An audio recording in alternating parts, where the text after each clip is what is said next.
बंगाली युवा मंच charitable trust में समाज सेवा के अलावा भी जो सांस्कृतिक गतिविधि है, उस गतिविधि को भी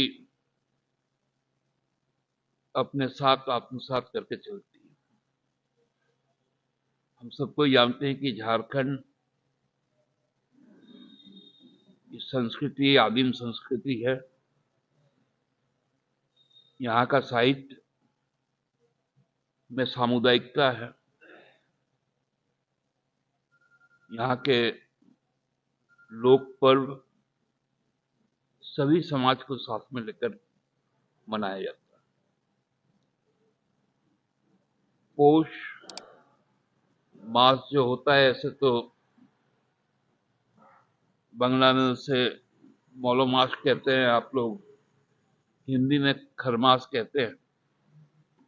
लेकिन यही महीना है कि जब हमारे घरों में नवान्न आता है, मतलब अनाज चावल जो यहाँ का मुख्य अनाज है वो आता है। साथ साथ गुड़ भी नया होता है, जो अपने रसीले स्वभाव के कारण लोगों के अंदर में रस भरता है। इस माह में हम लोग जब संक्रांति होगा तो झारखंड के एक बड़े अंचल में मकर टूसू मनाया जाता है।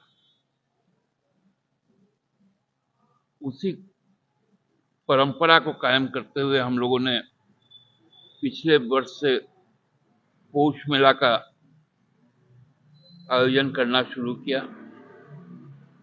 इस बार भी बंगाली वुमेन चैरिटेबल ट्रस्ट 28 और 29 दिसंबर को रांची के भगवान बिरसा मुंडा जेल पार्क में 2 दिवसीय पौष मेला का आयोजन करने जा रहा है। पौष मेला का आकर्षण इस बार झारखंडी संस्कृति, खासकर झारखंड के एक बड़े हिस्से में, चाहे वो पाकुड़ से शुरू करके बहरागोड़ा तक का जो हिस्सा है, एक लंबे भूखंड में बांग्ला बोली जाती है। बांग्ला साहित्य का, बांग्ला संस्कृति का, जो यहाँ के लोक संस्कृति का एक अभिन्न हिस्सा है, उसको भी मनाया जाता है। हम लोगों ने इस बार निर्णय लिया है कि संस्कृति के साथ साथ हमारे जो आचार विचार हैं, जीवन पद्धति है, भोजन है, हमारे जो परिधान हैं, इन सबों का समायोजन किया जाए। तो भोजन तो स्टॉल में रहेंगे, लेकिन परिधान के साथ हम लोग लोक परिधान के साथ इस पूरे कार्यक्रम की शुरुआत करेंगे। उसके अलावा बांग्ला साहित्य के बहुत बड़े हस्ताक्षर सुकुमार राय द्वारा रचित एक लोक नाटिका लक्षणेर शक्ति, ये कलकत्ता के प्रतिष्ठित, जिसका विश्व ख्याति भी है, मौलाली शिल्पो गोष्ठी, उनके द्वारा मंचन किया जाएगा। तत्पश्चात सारेगामा पा बांग्ला के उपविजेता एक सिख युवक गुरजीत सिंह के द्वारा लोकगीत प्रस्तुत की जाएगी। दूसरे दिन की शुरुआत हम लोग अंतर्राष्ट्रीय ख्याति प्राप्त ललित महतो, जो पुरुलिया के रहने वाले हैं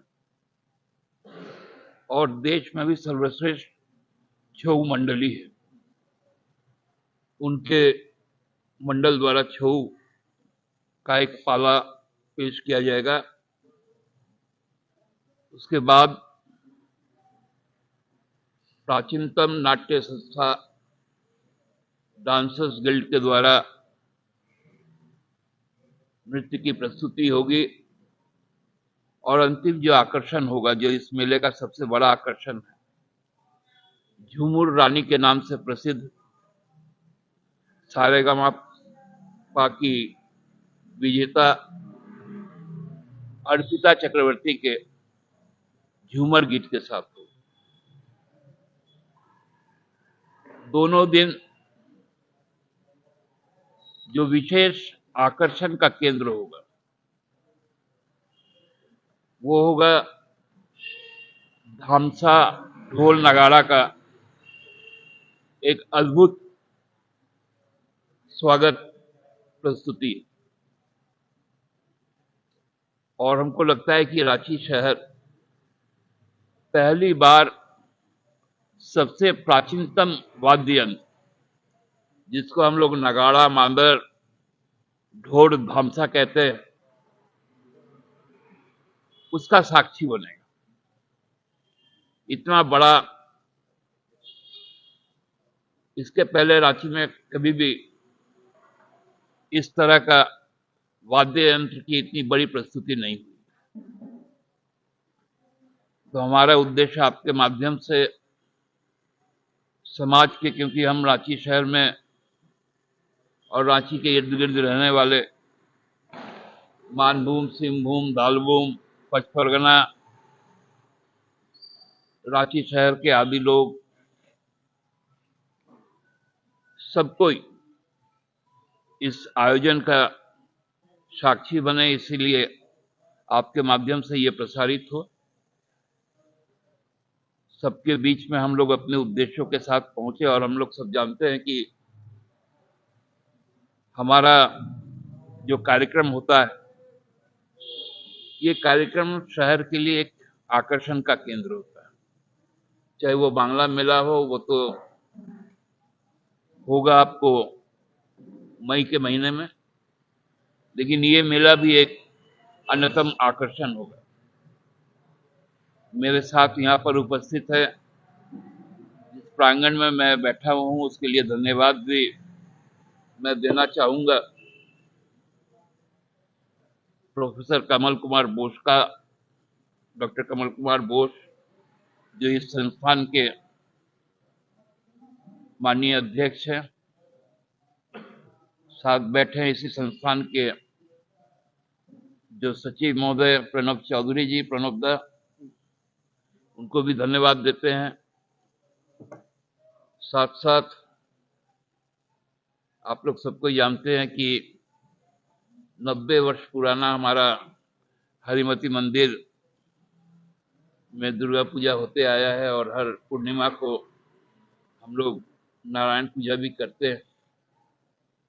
उनके सचिव वीरेंद्र चक्रवर्ती हैं और हम सबके प्यारे और आप सबके जान पहचान के सिद्धार्थ घोष, जो युवा मंच चैरिटेबल ट्रस्ट के अध्यक्ष हैं, वो हैं। साथ में यहाँ पर हमारे संस्थान के जो सचिव हैं अमित दास, जो पूरा आयोजन में जो धन चाहिए उस धन को जुगाड़ करने में आप ही लोग के फैकल्टी का सदस्य, वो भी अमित दास हमारे कोषाध्यक्ष हैं, वो भी यहाँ पर उपस्थित है। आप सबको बहुत बहुत धन्यवाद। कोई